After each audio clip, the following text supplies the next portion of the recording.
हमारी तपोवस्थली।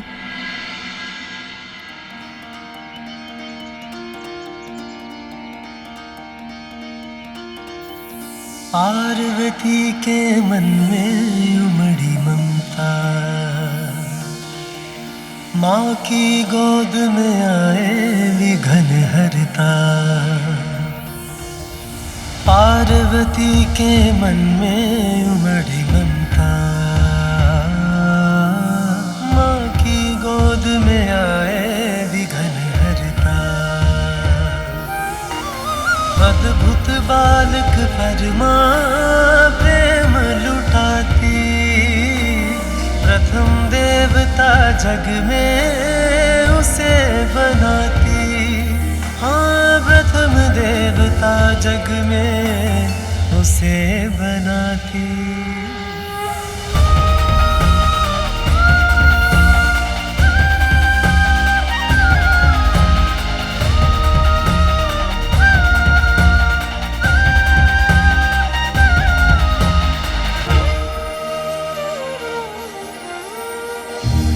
माँ, हम तब के लिए भवन से इतनी दूर इस निर्जन वन में क्यों आए हैं? इसीलिए पुत्र, क्योंकि इस निर्जन और शांत स्थल पर तुम्हारा ध्यान नहीं बटेगा और तुम अपने तप पर स्थिर रहोगे।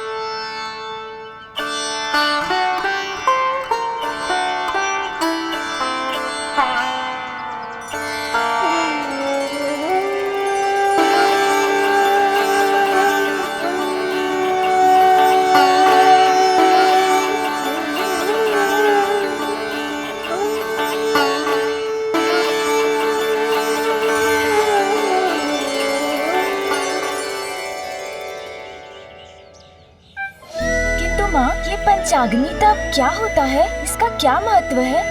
पुत्र, हमारे शरीर में 7 चक्र होते हैं।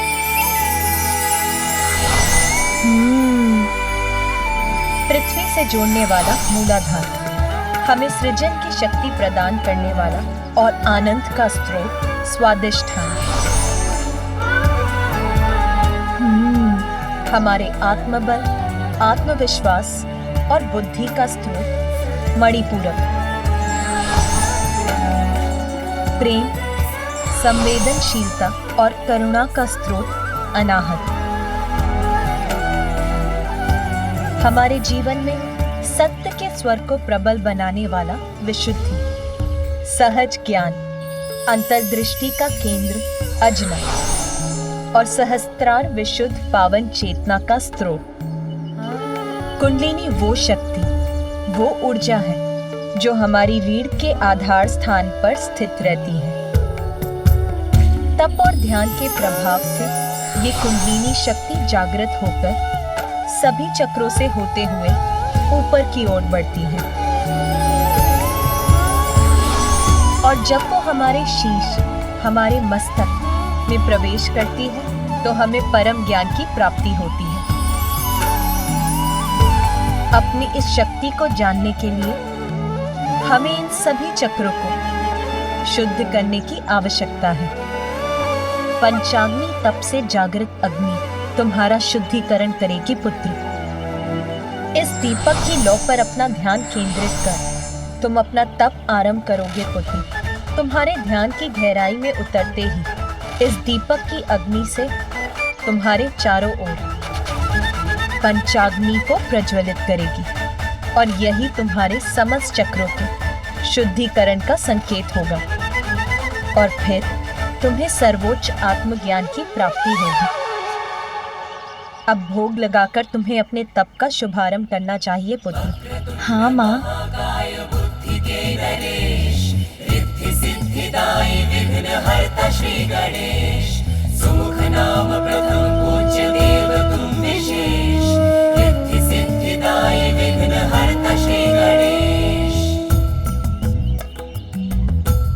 अब पद्मासन में बैठकर अपना समूचा ध्यान इस दीपक की लौ पर केंद्रित करो।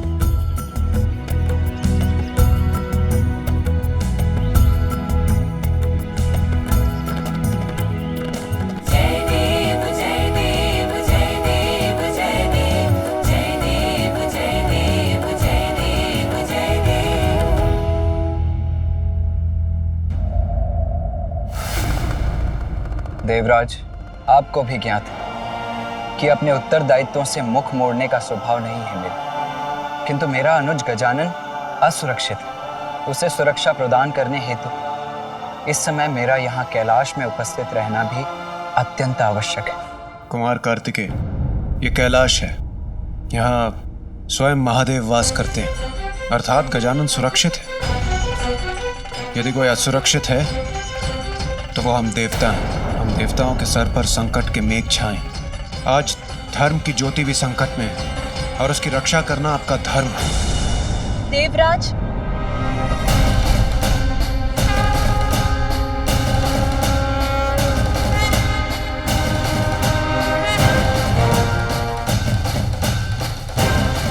मात्र माता पार्वती और भोलेनाथ का पुत्र होने कारण हम उन्हें वो पद प्रदान कर दे जिस पद की योग्यता प्रमाणित करने के लिए उन्होंने अब तक कुछ भी नहीं किया। देवत्व प्राप्त करने का एकमात्र कारण योग्यता प्रमाणित करने वाला कर्म होना चाहिए, जन्म नहीं। प्रणाम माता।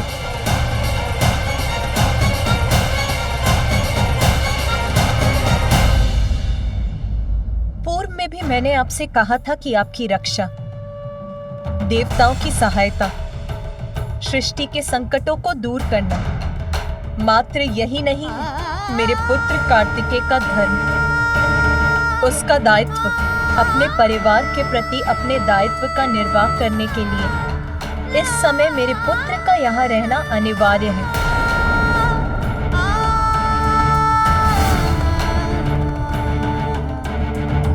प्रभु, मैं तो केवल निवेदन ही कर सकता हूँ, निर्णय तो आप ही को लेना है। और मैं आपके परिवार में हस्तक्षेप करने की दृष्टता भी नहीं कर सकता। किंतु प्रभु, आज संकट मुख खोलकर खड़ा है। उसे नष्ट करने के लिए देव सेनापति होने के नाते कुमार कार्तिकेय का दक्षिणी छोर पर होना अति आवश्यक है। प्रभु इंद्रदेव, मेरा छोटा पुत्र कार्तिकेय का अनुज गजानन एक अत्यंत कठिन तप का प्रारंभ कर रहा है आज। उसके लिए मुझे अपने पुत्र कार्तिकेय की यहाँ आवश्यकता है। तप कर रहा है गजानन, अर्थात माता पार्वती अपने प्राण को भूली नहीं है। यदि गजानन इस तप में शक्तिशाली हो गया तो ज्ञात नहीं वो कितना समर्थ हो जाए। तप के पश्चात तो वो कदाचित मुझे ही देवराज के पद से हटाकर स्वयं मेरा स्थान न ले ले। नहीं, मैं ये कदाचित नहीं होने दूंगा। प्रिय, तब से तुम गजानन को सबल समर्थ क्यों बना रही हो? इसीलिए ना कि वो आत्मनिर्भर हो सके, सब जगत का कल्याण कर सके, लोक कल्याण का हेतु बन सके। तनिक विचार करो उमा, तुम्हारा पुत्र कार्तिकेय तो तुम्हारी शक्ति पाकर पूर्व से ही सर्व समर्थ है। वो अपनी रक्षा करने के साथ साथ वो सज्जनों की रक्षा करने में भी सक्षम है, और वही उसका धर्म है ना? पुत्र, तुम ही कहो, तुम्हारा कर्तव्य कहाँ है, यहाँ या दक्षिण में?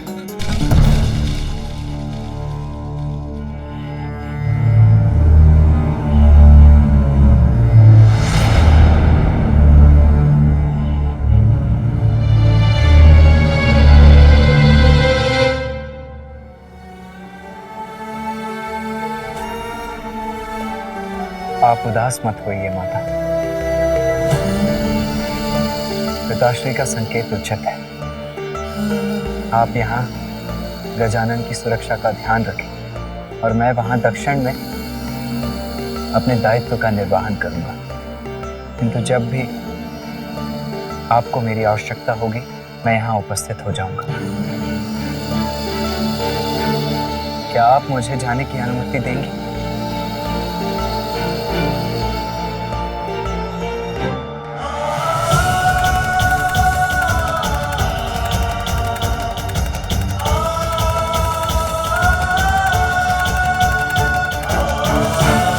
माता, क्या आप गजानन को मेरे प्रस्थान की सूचना दे देंगे? वहां जाकर उसके तप में कोई व्यवधान नहीं डालना चाहता।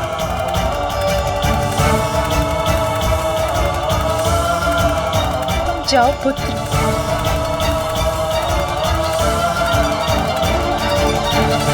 कर्तव्य के आगे अपने स्नेह का बलिदान देने का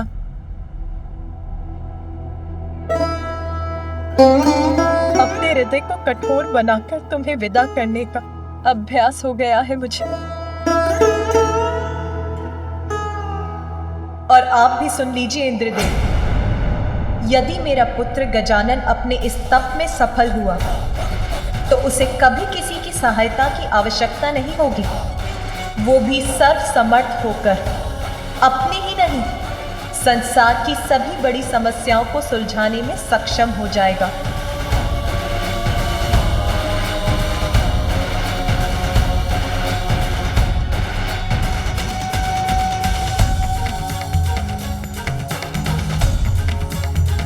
मंगल करता स्वामी श्री मंगल मूर्ति, जन जन पूजे होती कामना पूर्ति।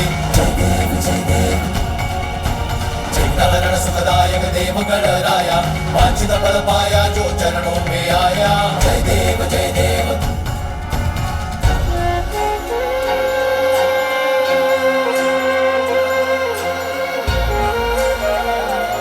क्या हुआ जया? इतने ऊंचे स्वर में वार्तालाप करने की कोई आवश्यकता नहीं है जया। मैं अभी कैलाश में थी तो सुना कि कुमार कार्तिकेय दक्षिण की ओर जा रहे हैं। भैया जा रहे हैं मौसी, किंतु क्यों? अभी तो मैंने उनके साथ क्रीड़ा का आनंद भी नहीं लिया। अरे तुम इतने दुखी मत हो पुत्र गजानन। देखो ना, कुमार कार्तिकेय यहाँ नहीं रहेंगे तो माता अपना संपूर्ण स्नेह तुम्हीं पर तो निछावर करेंगी। फिर वो जितना भी स्वादिष्ट भोजन पकाएंगी वो सभी अकेले तुम्हीं को तो प्राप्त होगा। तुम्हें तो आनंद आ जाएगा ना। भोजन? अरे गजानन, तुम खड़े क्यों हो गए? मैं रसोई गृह जा रहा हूँ, अभी लौट आऊंगा। अरे रुको गजानन, गजानन।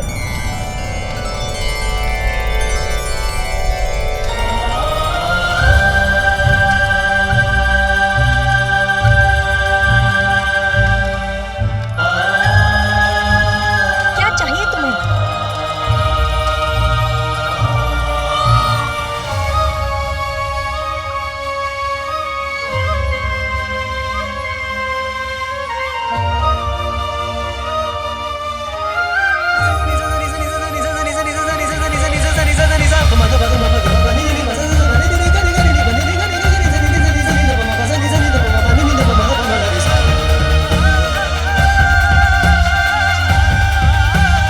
मैं कुछ नहीं बोलूंगी, किंतु साधना के मध्य में भूख को मिटाने के लिए अपने भोजन की व्यवस्था करने आया था।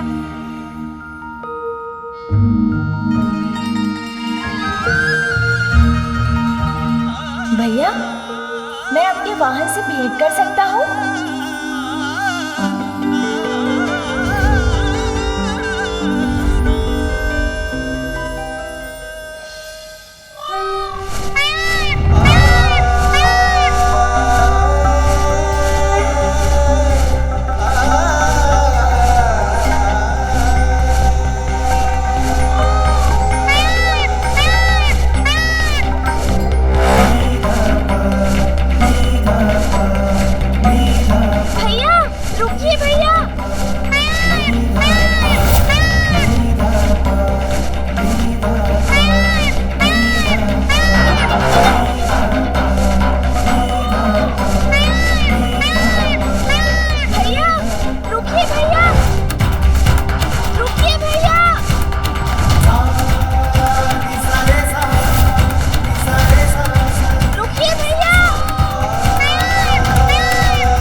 मुझे क्यों रोका?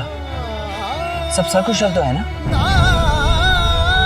इतनी बार कहा है तुम कि भवन से इतनी दूर अकेले मत निकला करो, कहा है ना? फिर माता को पता है तुम यहाँ हो? ये क्या है? भोजन आपके लिए, माँ के हाथों का बनाया हुआ भोजन। आपको अत्यंत प्रिय है ना माँ के हाथों का बनाया हुआ भोजन? ये लीजिए, जब मन हो तब खा लीजिएगा।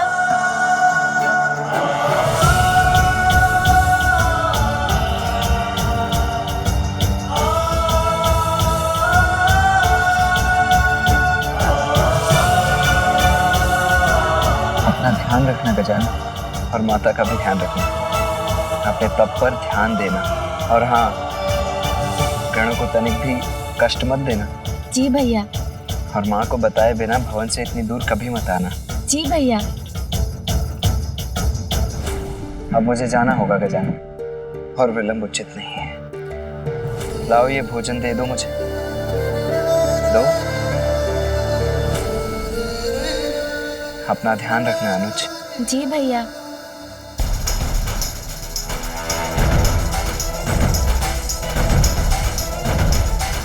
आपका जाना मुझे तनिक भी अच्छा नहीं लग रहा भैया, किंतु आपको रोक भी तो नहीं सकता ना।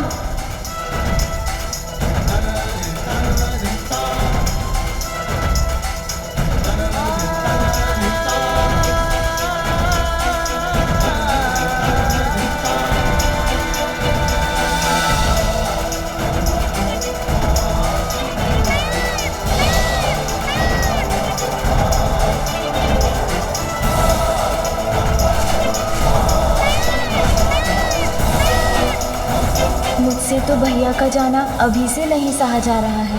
पता नहीं अब उनसे कब भेंट होगी, किंतु अब मुझे लौट जाना चाहिए। माँ ने कहा था भोग की थाल लगाकर पूजा प्रारंभ करनी है।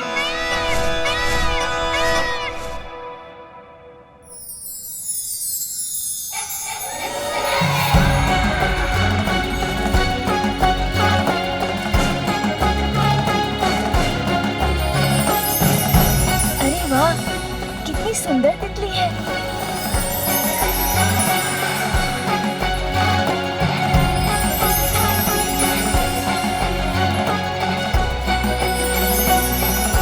अरे अरे रुको तितली।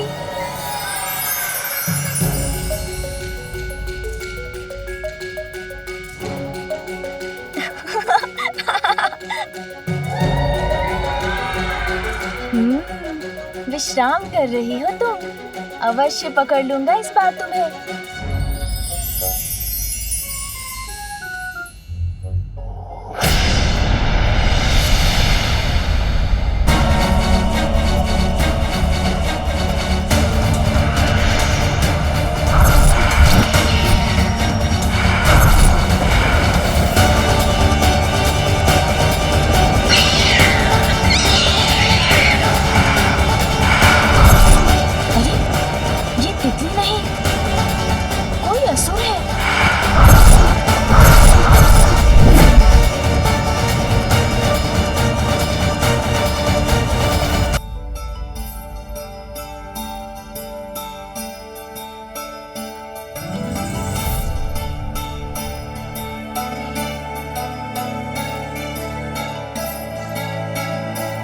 गजानन,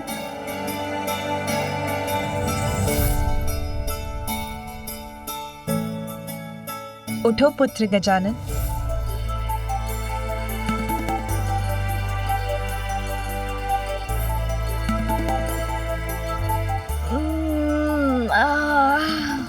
माँ, भोर हो गई। अरे वाह, अब तो मेरा अन्नप्राशन हो गया है। अब तो मैं कुछ भी खा सकता हूँ ना माँ? नहीं पुत्र, साधना करने वाले साधक का ध्यान भोजन, निद्रा और क्रीड़ा पर नहीं, अपितु मात्र अपनी साधना पर ही केंद्रित रहना चाहिए। साधना? कैसी साधना माँ? पंचाग्नि तप, अर्थात अत्यंत कठोर साधना करनी है तुम्हें, और उसका प्रारंभ आज से ही होगा पुत्र, जिसके लिए तुम्हें इस पूजा के योग्य बनना होगा पुत्र। प्रातःकाल उठकर स्नान कर पूजा स्थल पर पहुंचकर भगवान को भोग लगाकर पूजा प्रारंभ करनी होगी पुत्र। जाओ पुत्र, स्नान करके आओ। उसके बाद मैं तुम्हें भवन से दूर तुम्हारे तप स्थल पर लेकर चलूंगी। हमारे भवन से दूर माँ? हाँ। अच्छा।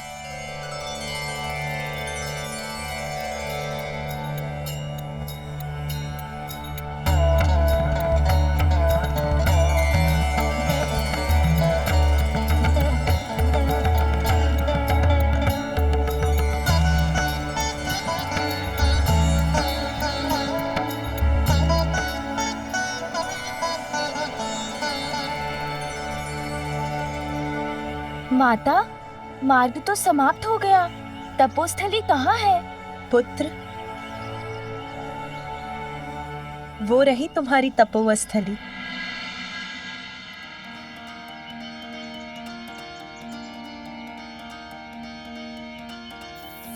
पार्वती के मन में उमड़ी ममता के लिए तैयार है।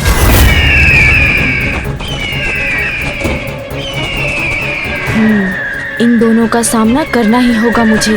आनंद आएगा, अत्यंत आनंद आएगा मुझे इस बालक के वध की क्रिया में, इसलिए मुझे ही करने दो इसका वध। सुन जी, इन असुरों का कुछ करना ही होगा।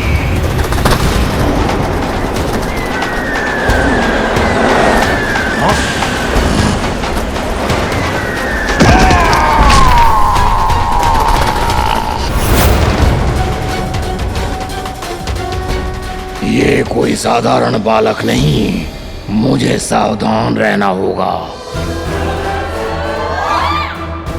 असुर जी, उचित कहा था आपने। अत्यंत आनंद आएगा इस क्रीड़ा में।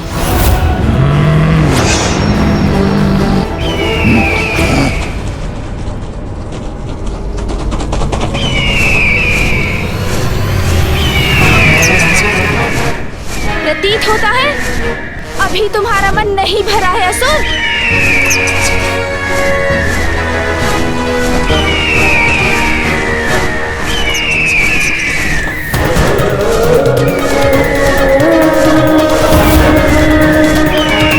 इसके विशाल पंख तो मुझे आगे ही नहीं बढ़ने दे रहे।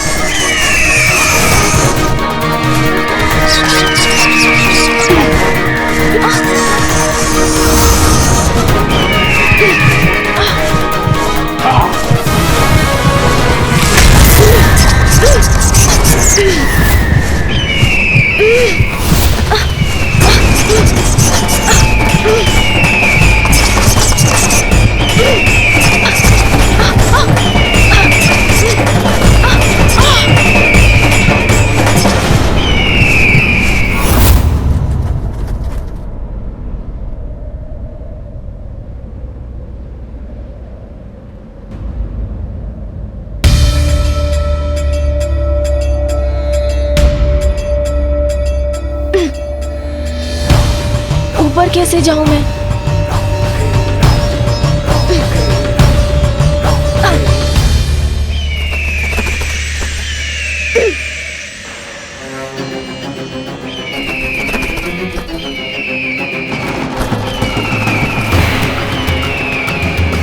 बालक, अब तो फंस गए ना तुम?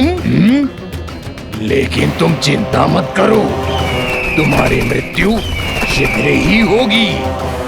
हम चट्टान खिसकाकर इस स्थान को ढक देते हैं, फिर देखते हैं कौन ढूंढ पाएगा इसे। मुझे यहाँ से बाहर निकलने का कोई उपाय ढूंढना ही होगा।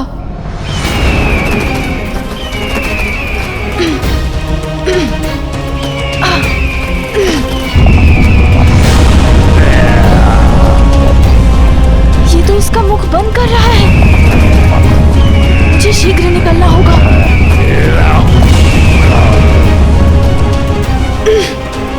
यहाँ तो पकड़ ही नहीं बन पा रही है। ये दोनों दुष्ट तो चट्टान से ढकने में सफल हो रहे हैं। इस संकट को कैसे दूर करूं मैं?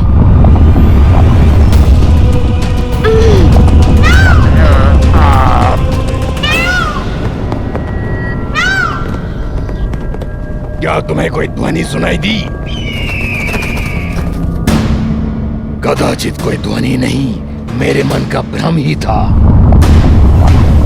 मेरा प्रयत्न व्यर्थ हो रहा है। अब क्या करूं मैं?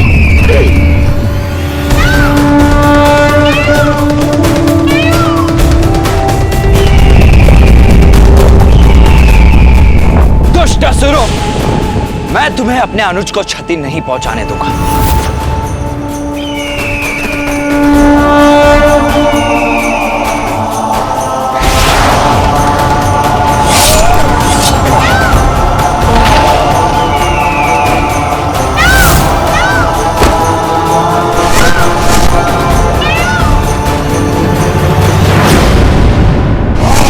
मेरे अनुज गजानन पर घात लगाने का दुस्साहस कैसे किया तुमने?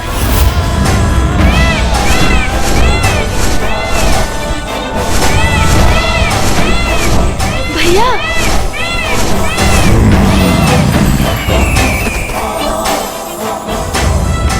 भैया आप आ गए। राधा गजानन, तुम कुशल तो हो ना? हाँ भैया, आप आ गए तो मैं कुशल कैसे नहीं होऊंगा जब आप मेरे साथ हैं। बताओ मुझे दुष्टों, कौन हो तुम? किसने भेजा है तुम्हें यहाँ? शब्दों से नहीं, अपने वार से परिचय देते हैं हम। अर्थात अपने विनाश से भेंट करने का निश्चय ले ही लिया है तुम दोनों ने।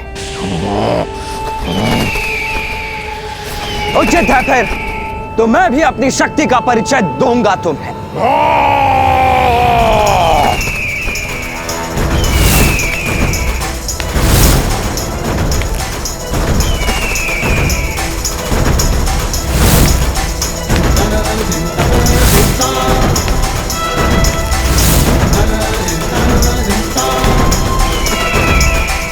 ये असुर पक्षी तो पुनः मेरी ओर आ रहा है। इस असुर से तो मैं निपटता हूँ।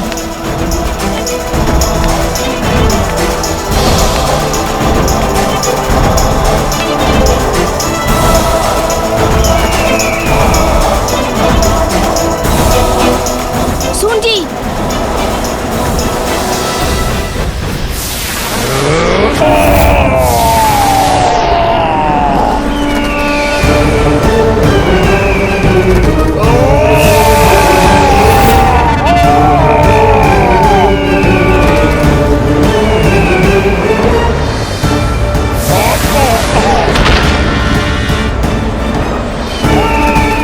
अब पराजय स्वीकार करते हो असुर, या और दंडित करूं तुम्हें?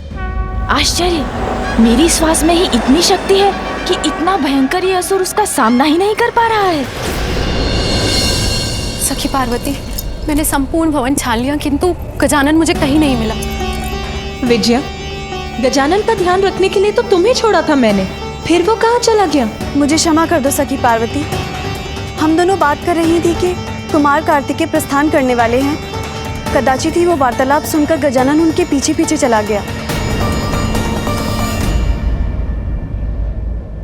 कार्तिकेय के पीछे चला गया? तब तो मुझे स्वामी को सूचित करना होगा। यदि वो भटक कर वन में पहुंच गया तो उस पर किसी बड़े संकट की छाया भी पड़ सकती है।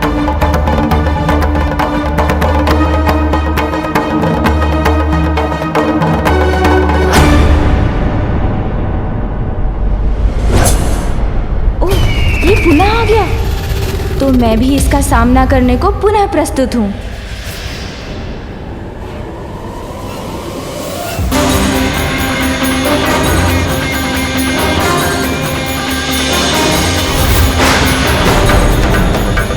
दंडित तो अब मैं करूंगा तुम्हें।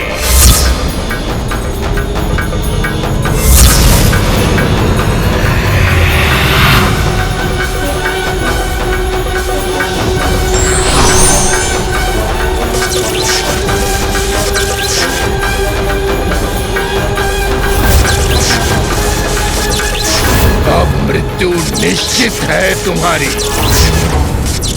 ना।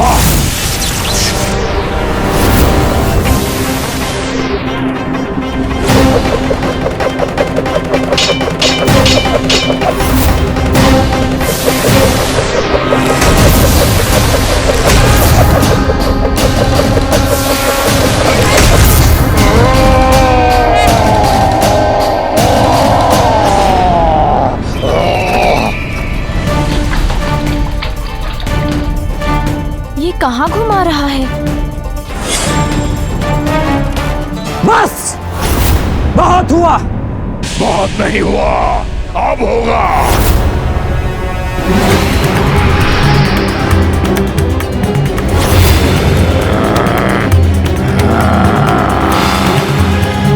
मैं तो अभी भी जीवित हूँ, किंतु अब तुम्हें तुम्हारी मृत्यु से कोई नहीं बचा सकता।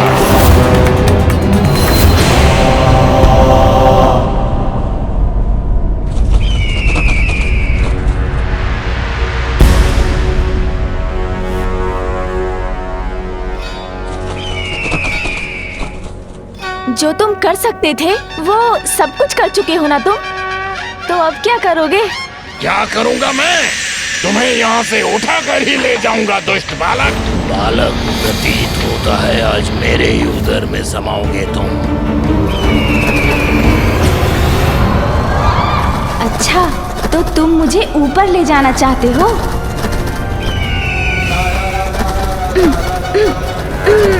अब मैं तुम्हें मृत्यु दंड दूंगा।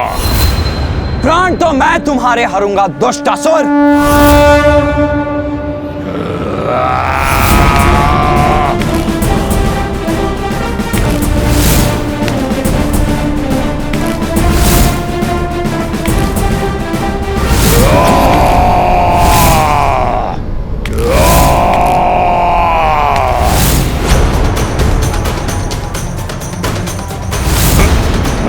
मेरे शरीर पर क्यों चढ़ रहे हो तुम?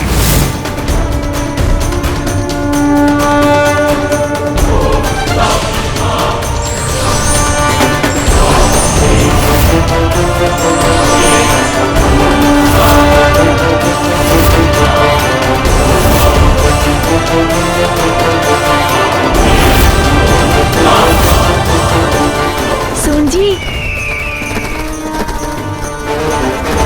अब रुकने का समय मेरा नहीं तुम्हारा है। तुम्हारी ये क्रीड़ा अब यहीं समाप्त होगी।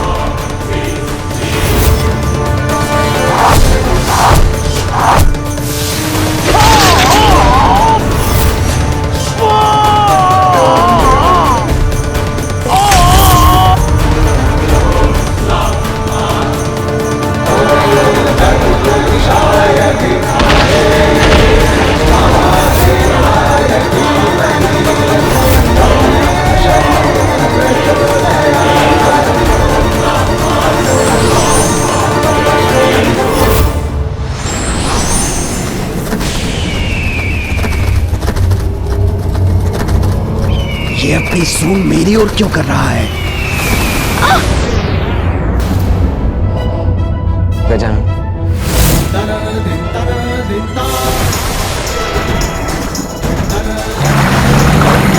गजानन!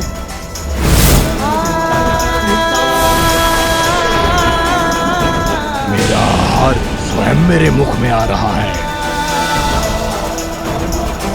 अरे, एक असुर से मुक्ति प्राप्त की, तो अब ये नवीन संकट मुख खोले मेरी प्रतीक्षा कर रहा है।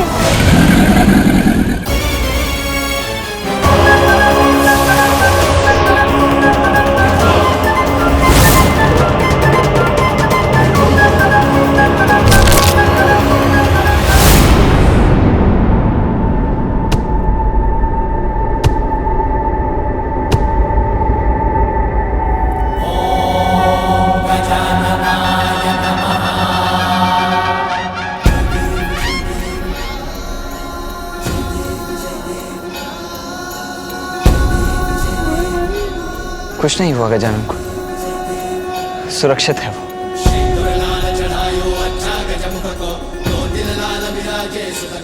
तुम्हारे इस पर गिरने मात्र से इस विकराल मगरमच्छ का अंत हो गया।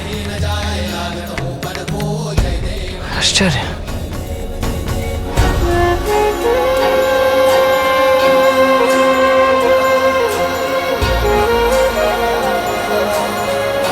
भैया, मैं बहुत प्रसन्न हूँ कि आप कैलाश लौट आए।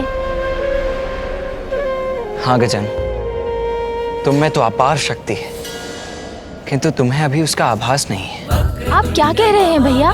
मुझे कुछ समझ में नहीं आया। अपनी शक्ति को पहचानो गजानन, उसको साध कर अपने वश में करो। अच्छा भैया, किंतु ये कैसे करूं? पूर्ण निष्ठा से वो साधना करो गजानन जिसके लिए माता ने तुम्हें प्रेरित किया है। तुम्हें अपनी शक्ति को पहचानने में अवश्य सफलता प्राप्त होगी। गजानन, कार्तिकेय,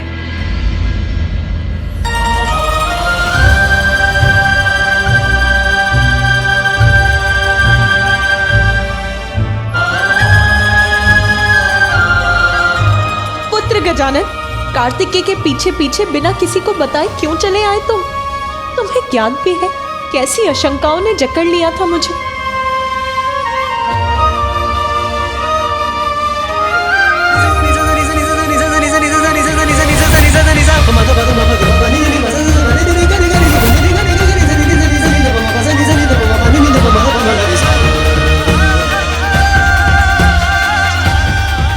तो मेरी आशंका उचित ही थी। पुनः उन असुरों ने प्रयत्न किया मेरे पुत्र को आहत करने का।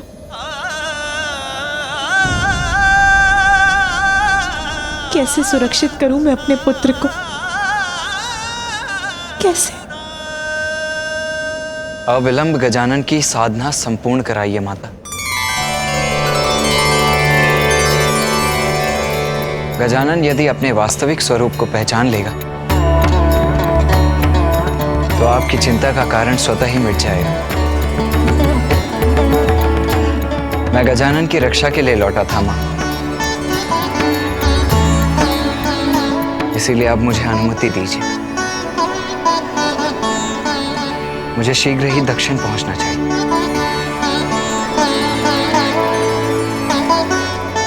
नहीं भैया, आप नहीं जा सकते।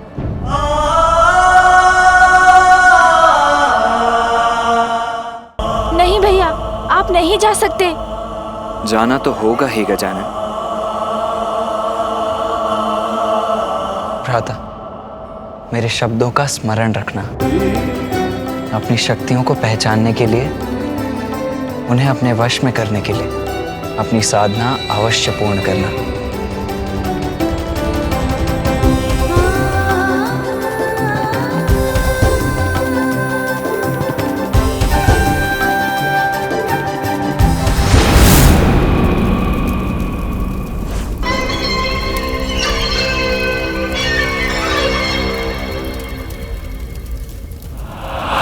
तनिक भी विश्राम नहीं कर सकूंगी मैं जब तक वो असुर अपनी सफलता का सुखद समाचार लेकर नहीं लौटते।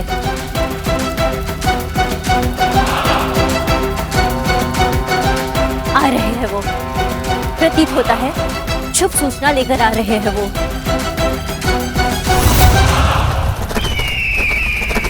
ये क्या? ये तो अकेला है, किंतु ये अकेला क्यों लौट रहा है? और ये अपनी गति धीमी क्यों नहीं कर रहा है? रुक जाओ!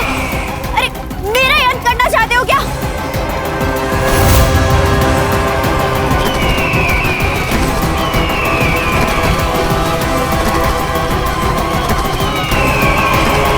असुर सम्राट, रक्षा कीजिए मेरी!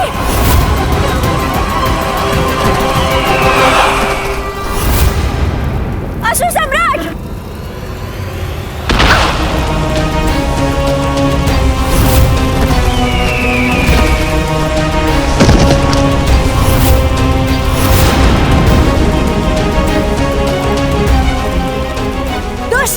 यदि मेरे ऊपर गिर जाते तो अनिष्ट हो जाता। असुर सम्राट, ये देखिए। प्रणाम असुर सम्राट, अशुभ समाचार लाया हूँ। देखिए असुर सम्राट सिंदूरा, महादेव के दोनों पुत्र कार्तिकेय और गजानन ने मिलकर मेरी ऐसी दुर्दशा कर दी और उन्होंने दोनों असुरों का वध भी कर दिया। मेरी अवस्था भी अच्छी नहीं है महाराज। नहीं, ये असंभव है।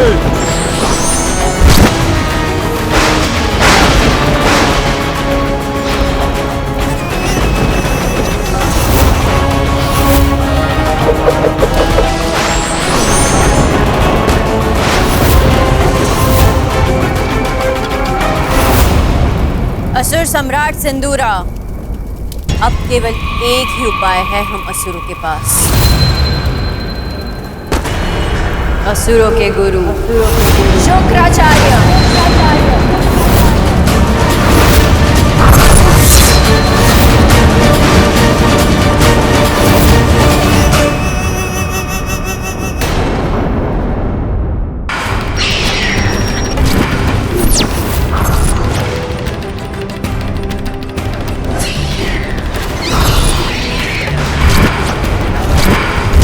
अरे ये तितली नहीं, ये तो कोई असुर है।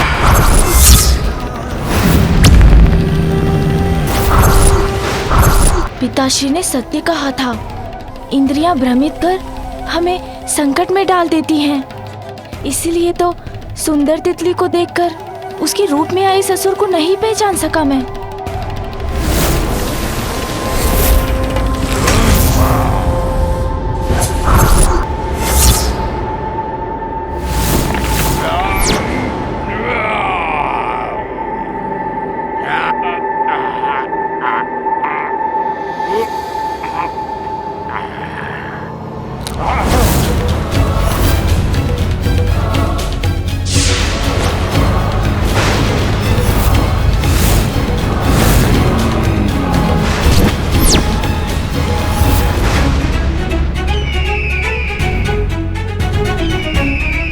इधर उधर देखने से कुछ नहीं होगा बालक।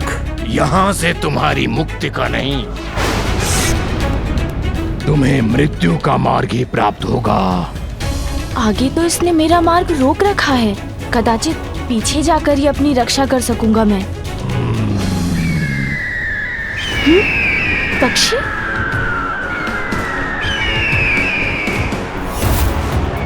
अब इस दिशा से आने वाला ये भयंकर पक्षी भी कोई असुर तो नहीं? फिर तो दोनों ओर से घिर जाऊंगा मैं।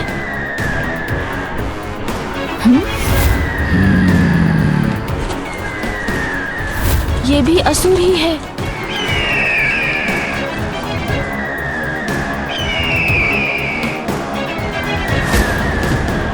ये दोनों तो मेरे ऊपर झपटने के लिए तैयार हैं।